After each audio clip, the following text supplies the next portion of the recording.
Hi, my name is Kacper Salzman. I came here from Warsaw, from Poland. I represent US beef, but I have similar background to yours because I believe that Poland and Latvia is actually similar countries. So in my experience, I have like 10 years of actually working with the grilling and with steaks in Poland. So what this means is actually 10 years of seeking good quality suppliers of beef in Poland. I really keep my fingers crossed for Polish beef, and they're all my friends, yes. And I think I'm on a really good way to actually have really nice suppliers of Polish beef in Poland. But I must say that in Poland, even from a really good supplier, for every 10 good steaks, I receive one which is not good. And it just happens. So I assume this must happen. I have to deal with it. And I explain to my clients, which is sometimes difficult, but because usually I do private caterings or private grilling shows where my customers are actually standing in front of me.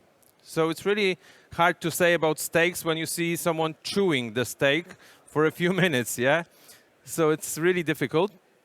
And last year, I came across US beef. We started working together, and suddenly it turned out that the US beef actually is able to provide me the goods which is the best quality each time.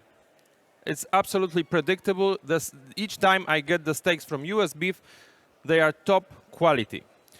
So I realized that here in Poland we are only starting to develop this business. Somewhere around across the ocean, there are people who have like hundreds of years of history of breeding beef. Yeah, so reliability is really important when we are running a restaurant business or, I don't know, catering business, or when we are cooks and we want to make the best steaks we can. Today, but you probably think because we're going to make a few steaks here. We're not going to make the steaks that you all probably know, like ribeye steak or filet mignon or something like this, strip loin. We're not using popular steaks. We are going to show you that there are more steaks in a cow, more muscles available that can actually become a steak. Because why some muscles we can use as a steak and some don't? We can use the steaks which are actually lazy. They are not working too much. So tenderloin, for example, you have it on the back, close to your spine. It doesn't do anything. That's why it's so tender. All the muscles from the, maybe not all, but most of the muscles from the legs of the cow, they are usually quite tough, but not all of them. But there are some muscles in a cow that are not very popular. For example, muscles you can find in this area. So today we're going to use a few muscles from this area. And we're going to have a flank steak. Flank steak is like a lower part of the belly. Sorry, I'm showing everything on myself, but I'm just used to this stuff. Usually I have a coworker that I show on, so yeah. This is a sirloin flap, also called a bavette. Really huge muscle. It's on the side of the cow, like really close to the flank steak. But we're going to start with something I really enjoy. That's a tiny muscle that you can find actually in cow's belly, but deep inside the cow. It's connected to diaphragm, it's connected to kidneys. So sometimes it does have a little bit of livery flavor. This is what I really love because it makes the flavor really complex. Some of you guys are going to try the steak in a minute, if not later on our stand. So hanger steak or hanging tender steak, as we call it in US beef, is actually a muscle that does completely nothing. It's deep inside the cow, and it used to be called the butcher's steak. That's because butchers used to take it home because it's not pretty. It's quite hard to sell this piece of meat because customers look at this and have no idea what to do with it, yeah? But you can actually grill it as a steak, and it's going to be delicious. There's one butcher job you have to do with this steak. You have to actually, do we see? Oh, sorry. Yeah, we see a table, great. You see this white vein in between. We have to get rid of this. That's the only butcher thing we have to do because it's gonna get tougher after we cook this steak. So if you have a knife like this, which is more or less sharp. You just have to move the tip of the knife across the vein, and in a few minutes or seconds, it will be clean. That's a whole butcher job we have to do with a butcher steak. It's very unpopular in Poland, for example. Now it's getting popular, but I remember the times 1 or 2 years ago when I was going to butcher stores asking for świeca. In Poland, we call it świeca, and butchers had no idea what I'm talking about. But it exists in every cow. Yeah, you can find it in every cow, so make sure you try this. And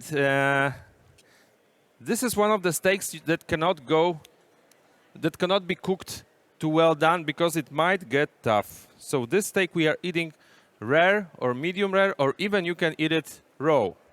Tatar made of świeca, made of hanger steak. It's really amazing. So this piece we can grill separately, and take a look at this. This is how it looks. Maybe not very pretty, but tasty. All the white stuff that you see, like this vein, we have to get rid of this because there are two kinds of white stuff on the meat. One is fat, which is our friend. Yeah, it's taste, it's flavor, but the connective tissue, it will usually get tougher after grilling. So if this vein is really tough right now, so after grilling it will be unedible. I'm taking a little bit of fat in order to grease my pan. You don't need oil, guys. You can use the fat that's coming together with the meat. And this is additional flavor. Actually, fat helps us absorb additional flavors from the grill or from the pan. So if you have a grill with the charcoal, with the wood, with smoke, additional fat will absorb all these flavors and it will make the steak really amazing. So yeah, my pan is ready. And what we can do with hanger, we can put it like this on a pan.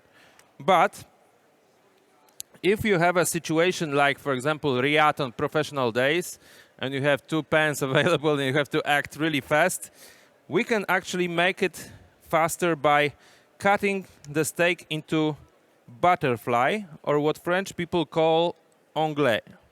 So this is how you do it. All you need is a knife.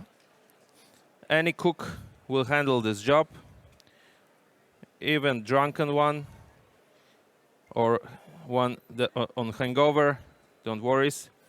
So we cut it like this. Now we have a nice butterfly, which is thin, and we can cook it quite fast. Some people will say, oh, but it will not be so juicy as the thick one. That's true. But this also has advantages, because in this steak we'll have plenty of caramelization, because searing is additional flavor. That's why we need 2 sources of heat to make a good steak. First source is a very high heat. The higher the better, actually. And on this high heat, I will show you that. A little bit of salt. It won't harm the meat, but do not put salt too early, like few hours before cooking. Salt will make a nice crust. So I'm putting it in a very high temperature. And here, the higher the better. Actually, if you have a charcoal grill, wonderful. If you have a special oven that reaches 600 or 800 degrees, wonderful.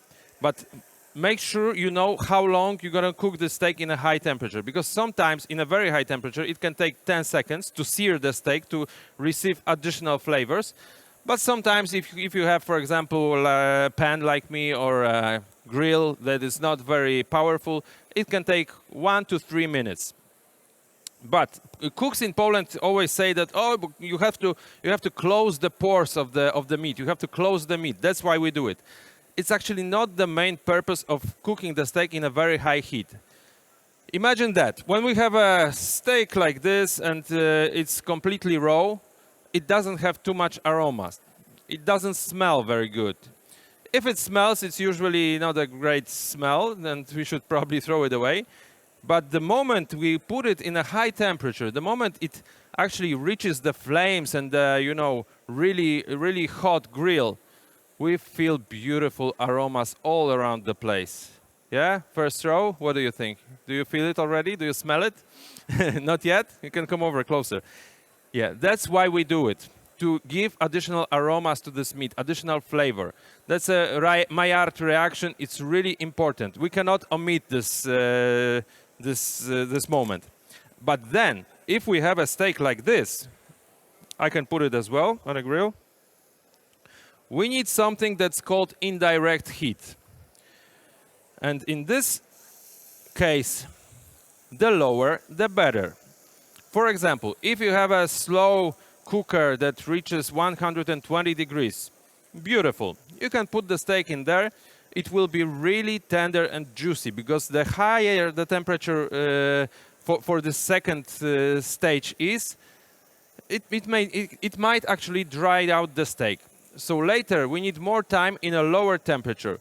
120 is actually, if you're running a restaurant, or I don't know, you have a busy bar or a steakhouse, this might be crazy because it will take a while. 140 to 160 is already quite okay, but I know the places that actually finish their steaks in temperatures 180 to 200. It's like the top border. You cannot go beyond that when making the steak to your required doneness. So here I have prepared another pan for indirect heat. It's on a much lower temperature. Someone adjusted this for me. And in this pan, I'm going to finish up the thick steak, because the thin one, it will actually be cooked within 1 or 2 minutes. This is what we call 1 minute steak. You see? See these marks here? Guys, it's not just for fun. It's not just to, you know, have sexy looking food on your plate. This is additional flavor. This is what we really, really like. And if you put salt before grilling, you see the crust is much nicer on a steak. Okay? Are you getting hungry already? I am. So, another steak. This is actually being cooked. Yeah, this one as well. We can, on a thick steak like this, we can try and make a, this. I already did it with a pan before, so let's move to another steak. Okay? Now we're moving to flank steak. I really like flank steak, as well as hanger, and all the other steaks in the world. That's a muscle from the belly of the cow. In Poland, we used to do soups with a flank steak back in the 80s or 90s or before. And it turned out that when the cow is actually bred properly, fed properly, and slaughtered properly, we can actually eat a steak out of the flank steak. So this is American beef. This is what's American beef like. They know what to do to achieve really nice flank steak. Yeah, and the best thing that Americans do is actually grading system. You know what they do? They actually have inspectors that come over to plants and they look at the beef. It doesn't happen in Poland yet. They look at the beef and they actually evaluate the grade of the quality. They think, for example, oh, this is like the top quality. We put the stamp. This is choice or prime. 2 highest categories are prime and choice. And other stuff that are not so very much marbled, that are not maybe so delicious, they know it already from even looking at it. They just put lower grades, and this stuff is staying in USA. And they probably make burgers out of it or something like this. But the best of the best is being put on a ship and is being brought to our countries. So we are really happy. Plus, if you're delivering beef to European Union, you cannot actually put hormones in your beef. So they don't do it. All the hormone beef, they leave for themselves, and they deliver only hormone-free beef to Europe. That's probably why it's so expensive, but I think it's really worth. Okay, I'm not using the thermometer for the thick one. I'm seeing that the juiciness is already running away from the steak. That's a signal that this steak is probably already close to medium or something like this. So I'm putting the steak for resting. Exactly. This is really important. Oh, take a look at this stuff. You see this? You see? Yeah? Okay, let's make a nice grilling marks on the steak. And this has to rest. Why it has to rest? We don't want to ruin the work of American engineers and American inspectors. They work on this quality for years already. So We pay a lot of money for this beef, yeah? We don't want to ruin it in the last moment. And if I cut the steak right now, I'm pretty sure it would be maybe not ruined, but we will lose a lot of juiciness that's inside of the steak. We want this to stay inside. It's not blood. I always hear from people on my shows that, oh, I don't want blood in my steak. This is not a blood. Blood was taken care of long time ago. It stayed in America probably. And yeah, they probably put some hormones in it or something like this. This is blood-free. This is juiciness that's inside. This is actually the flavor, the taste. Oh my God, I want to eat this. So we want this to stay inside because it was, because of the pressure, because of the high heat, it left the fibers and it's floating between the fibers. So if I cut it right now, it will just go to the board. If I leave it for a few minutes, it will actually become juicy again because this juiciness will come back to the fibers. And this is what we really want. Okay, hanger steak is almost ready. I'm gonna finish it up on a pan. I never do it, but you know, I'm a grilling guy, but I can do it, no problem. Actually, that's a perfect way of making steaks. I really like it. I should put a pan on the grill sometimes. I really think so. So I'm putting some butter on the pan, but make sure this pan is not hot. It cannot be like a flaming hot because obviously we're gonna burn the butter. We're gonna burn, and also we don't need high temperature for the steak. The temperature must be like a medium high or 6, yeah? Set up 6 on whatever you have. 6 and what? You can put some garlic obviously in a pan. Always works fantastic. Some herbs like, I don't know, thyme. Yeah, thyme is fine. Rosemary. You can put it like this actually. And what we do now, we take the steak. Oh my God, I could eat it already, really. We put it in a butter. And we must have one cook to do this for a few minutes. I can do it from time to time, and it will actually make the steak, it will cook it to our required doneness. And obviously butter with herbs and with garlic will give it plenty of additional flavor. So right here is being cooked, and when the steak is ready, it depends what level of doneness it should achieve. Right now, you see, I was cooking the steak for a while. It has, oh, it's getting crazy somehow.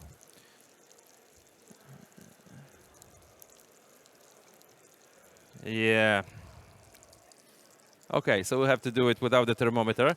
It just broke. And yeah, level of doneness.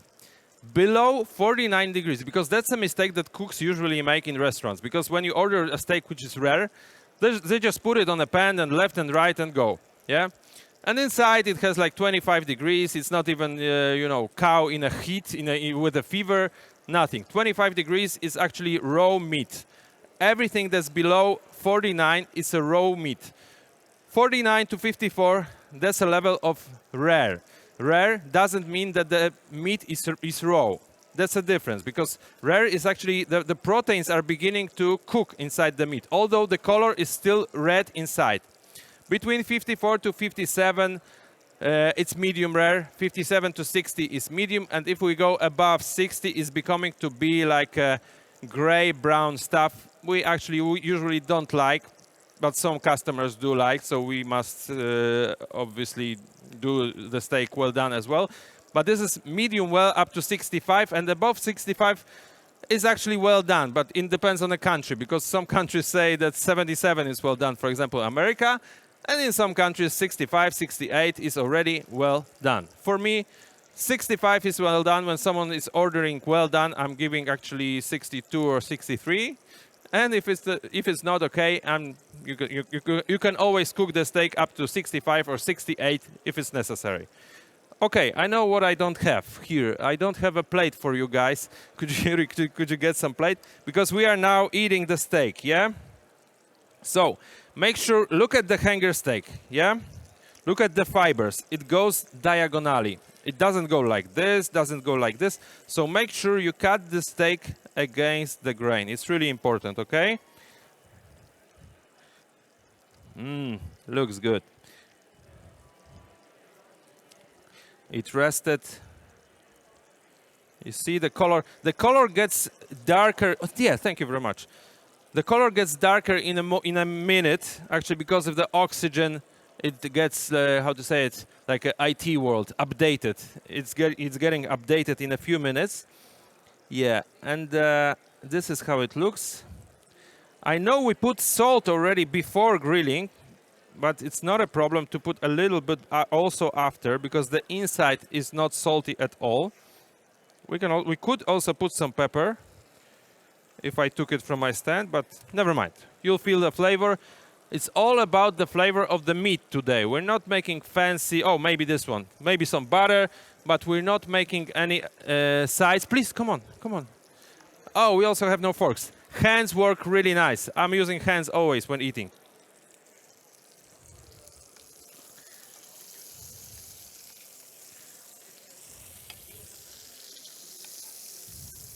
Let me know if it's good.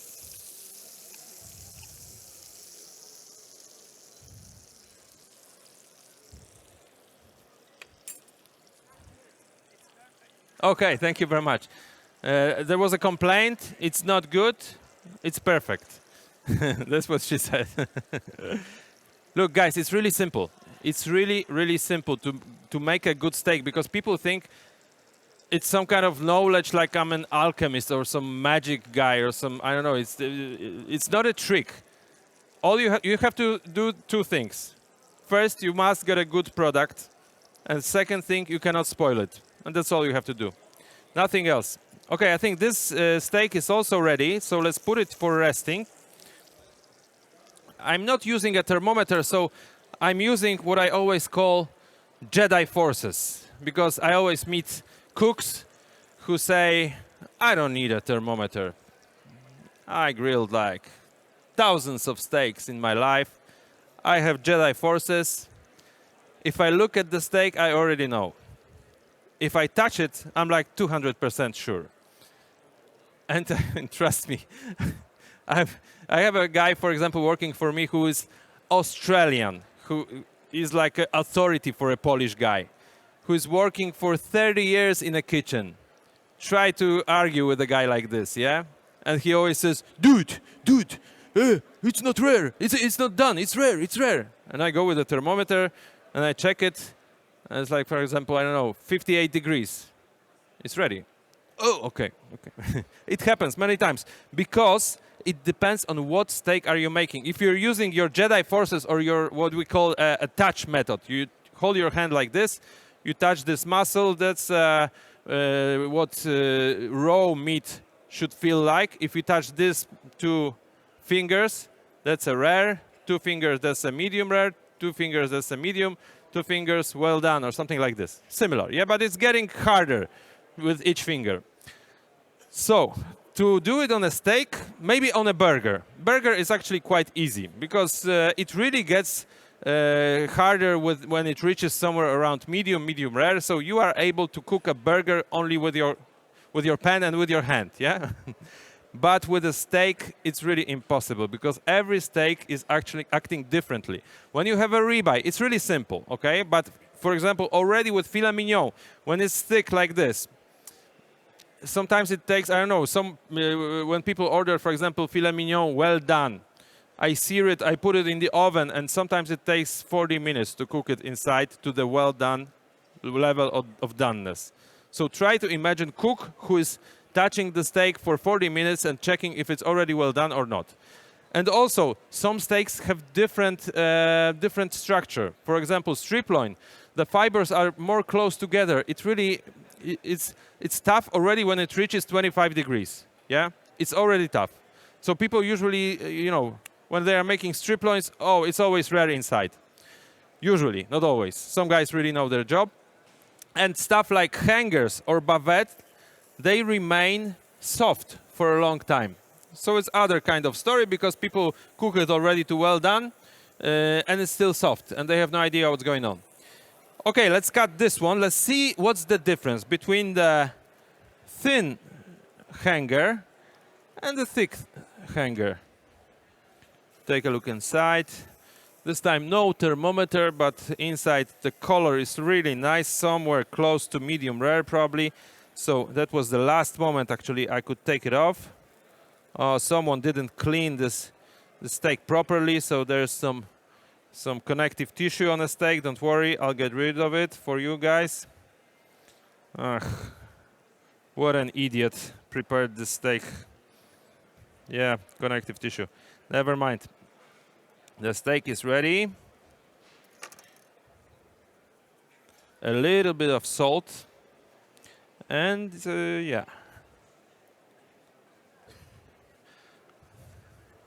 I already made that mistake and I walked with the steak yesterday with on this white cover. You shouldn't do this on a plate. Come on, guys. Try this one. If it's not enough for everyone, come over to US beef stand later. I will be cooking steaks the whole day, so don't worry. Yeah. Thank you very much. I forgot about this. So, was it good or not? Perfect. Again, I didn't spoil it. I had a good product and I didn't spoil it. Oh my God, my job is so easy. It's the easiest job in the world. I could do it for free, actually. But they still want to pay me. So nice of them. Okay, guys, let's move on. So, very important thing. We've been using this pan for a while, yeah? It would be really nice idea to have a brush here and to clean it each time, because right now we have some steaks left on the pan. But we can handle this, for example, with maybe a little bit of paper, a little bit of water, or plenty of fat we put on the pan. It will be fine. So right now we're making the bavette steak. Bavette steak, reminder, from the belly. Sometimes what people do, I cut some of my oil and put it on a pan. Sometimes what people like to do with the bavette is to, you see it's huge, so it won't even fit on our pan, so I cut the smaller piece of bavette, something like this. What people like to do, bavette, sorry, flank steak. Yeah, flank steak. So what people like to do, because the fibers are here quite thick and long, so people sometimes like to cut it in the diamond shape like this. For me, that's a good idea, but not because of the fibers, because the fibers you will see in a minute, it's really easy to chew in this American beef and to eat it. But in this case, we just make the surface of caramelization a little bigger, because it will all go right like this, and the caramelization will be much bigger. Remember, caramelization, searing is additional flavor. This is what we have to do with a steak. But I told you about one method of cooking steaks. So first high temperature and then low temperature. But what happens if we do it opposite way? First, cook the inside to required doneness, and then later to put it in a high temperature. Of course we can do it. We can do it, for example, using sous vide. This method is called reverse searing. So reverse searing is when you start with the cooking inside of the meat and then sear the steak. It's really helpful when you're, for example, when you have a busy restaurant and you have plenty of steaks and you know you have planned, like, I don't know, 20 reservations, and all the people ask about ribeyes. So you can actually put all the ribeyes into what I call jacuzzi, into sous vide, and to cook it to required doneness, for example, minimum required doneness, like 45 degrees, which is below the rare degree. And then when the service starts, you just take the steak out of the jacuzzi, you cut the vacuum, and you have to sear it. You always have to sear it. At the end, it always have to get a little bit of high temperature in order to receive this caramelization. So always do it. You can also use the oven. Obviously, you can put the steak in the oven, or you can put the steak on the smoker if you have a smoker at your restaurant. You're a barbecue guy, and first cook the inside of the meat, and then sear it really fast. I even did this experiment once on my YouTube channel. You can find me if you want. And I actually cooked the steak with the sun. And I put it in a bowl. It was really hot that day. I put it in a bowl and I cooked the inside to, I don't know, I think it reached 40-something degrees, maybe 45, 46, something like this. And I just started a small chimney of charcoal. I put the steak on the chimney for 10 seconds and it was seared. So I cooked it with the sun plus searing with the charcoal. That's the kind of guy I am. Look at this. Nice, huh? Oh, man. I love it. Are there any questions maybe from you guys? How to deal with the steaks? No? Listen, you really should look for this kind of steaks because there's also one big advantage of these steaks. They are much cheaper. I have no idea where does the price for tenderloin came from, but it's crazy for me. Compared it to just a second, compared to quality, the price is crazy for each tenderloin, even American beef. I gotta say that, because I know I was working in a steakhouse and 60% of steaks, we had like 12 steaks on the menu, and 60% steaks that were ordered in this restaurant was filet mignon. So I understand, but prices of these steaks, you can come over to our stand and check the prices. It's really amazing how affordable these steaks become. Yeah, nice. Let's make the marks. Yes, you had a question. Microphone. I don't hear you. Can you repeat the name of the steaks, please? Still nothing. Can you repeat the name of the steak? Of this one? Of both. All three. Okay, the name of the first steak is, it has a few names. Hanging tender. This is the name which you can find it on our stand. Hanger steak, because it's hanging in cow's body, actually. And actually, these two are the most common. Butcher steak, you probably won't see. Butcher steak, a few cuts are called with this name. And another one that I'm cooking right now, it's a flank steak. If you Google flank steak, F-L-A-N-K, you will see that actually it has plenty of names. Depending on the country we are looking for, it has plenty of names. Okay, let's put this flank steak to our pan. The butter is still okay. It didn't get burnt within this time, so we can actually finish it up with the butter. And the last steak I want to give you to try is a sirloin flap from the side of the cow, really close to the flank steak, but already the structure is completely different of the steak. So, oh yeah, let's not burn this thing here. That's a big muscle, yeah? You can cut plenty of steaks with this, from this muscle. Oh, here's a very thin part at the end because I think we're running out of time. Yeah, 7 minutes. So we'll do it really fast on this pan, like a 1-minute steak. And then later, come over to my stand and we'll talk and I'll grill you more steaks. You will see.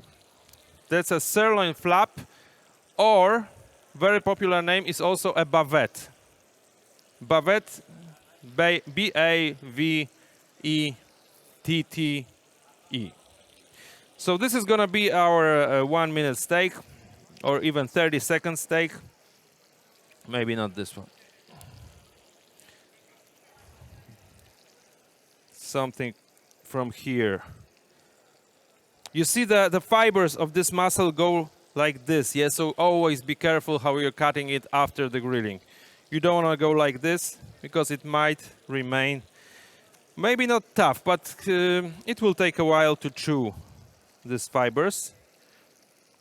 Okay, we take off the white stuff I told you, the connective tissue. When you're making, for example, I don't know, brisket or ribs, it has plenty of connective tissue inside as well.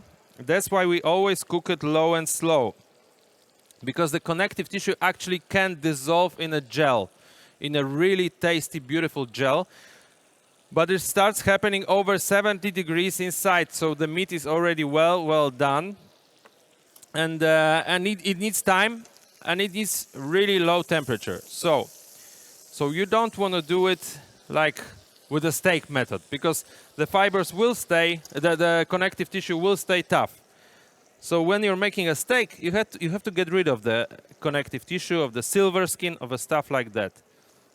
That's why some parts are good for the, you know, brisket, for low and slow, for this method, and only some parts are good for the steaks, the lazy parts, yeah? We can also put some oil on a steak before cooking. It's also not a problem. But when you have plenty of fat from American cows that were fed with the corn, you can use this fat. It's so much better. I used to use it also for burgers. For example, when I was making burgers, you can actually ground the beef with the fat. And if you have like 10 to 20% of this fat inside the burger, it's really tasty. Or to melt it. Oh my God, I'm becoming to be hungry, I think. Or to melt it. And then you can, for example, when you have a bun, when you have a burger bun, you can put this fat on a bun before grilling. Oh my God, really tasty. Wonderful stuff, guys. Okay, you know what? This is really burnt. We're not using this anymore. We're putting this only in butter. And we'll see the difference, how it cooks. If we don't get too much sear. But butter, it receives plenty of flavor as well. So we'll cook it right here. And we are cutting the bavette steak. Look, remember, the fibers, yeah? You don't see it. Like this. First, I will cut it in smaller pieces. Like this.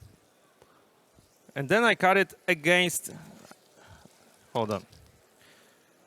And then I'll cut it against the grain. It's really important. You see? This is how the grain goes, like this. This is how we cut it. Yeah, I made it again. It's still red inside. Or maybe pinkish. It's close to medium. Oh, sorry. Oh, this, you know, you see what I did? You see what I did? I cut it with the grain. Because I'm so stressed out. I'm gonna eat this piece. This is for me. No, I'm joking. Yeah, against the grain, always. Like this.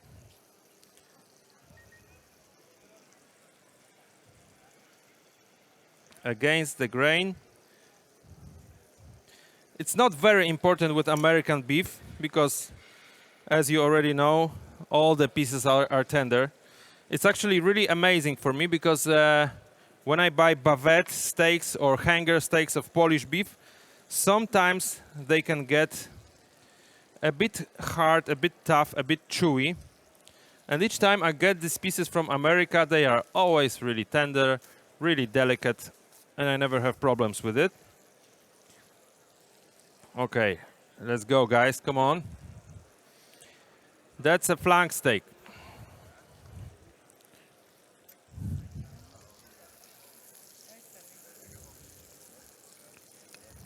Thanks to the butter in a pan, the last steak is receiving actually some caramelization, so it will be really tasty as well. So we can only cook the steak using one pan. It's not a problem. There's a method called constant flipping. You can actually put the steak on a pan and flip it every 15 to 20 seconds. And it's actually a really nice method as well, but you gotta be focused on what you're doing all the time. How is the flank? It's okay? Still good? Better than hanger or worse? No, worse.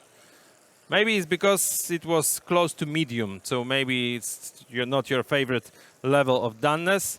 So let's stick to with this steak, we're gonna stick to be more red inside, and also we have 1 minute, so so we have no choice. Yeah, but I think pretty much the steak is already done. We can check it with a finger, no problem. Yeah, feels really nice. So 1 minute of rest, and you have time for questions right now, if you have questions. Everything's correct? Everything's fine? Okay, guys. Listen, before we cut... Sorry? Yes, US beef is available in Reaton. That's why we are here. So we are happy to share with you this beautiful beef. So before the steak rests, make sure you come over later. We'll talk on our stand. If you want to get more of the steak knowledge, you can actually find me online. My name is Kacper Salzman. I have a company called Grillmasters. Oh, here's the name. There's even a QR code which you can find my YouTube. I have plenty of stuff online, so you can find it and you can learn about steaks and mostly about grilling. I'm a grilling guy. I'm not a good pan guy, but as you see, I managed. So let's cut the sirloin flap. It feels really nice, I must say, like butter. You see, steaks get thicker after grilling. It's because of the juiciness. Yeah, it's more closer to rare. This is gonna be really nice, I think. Okay, a little bit of salt.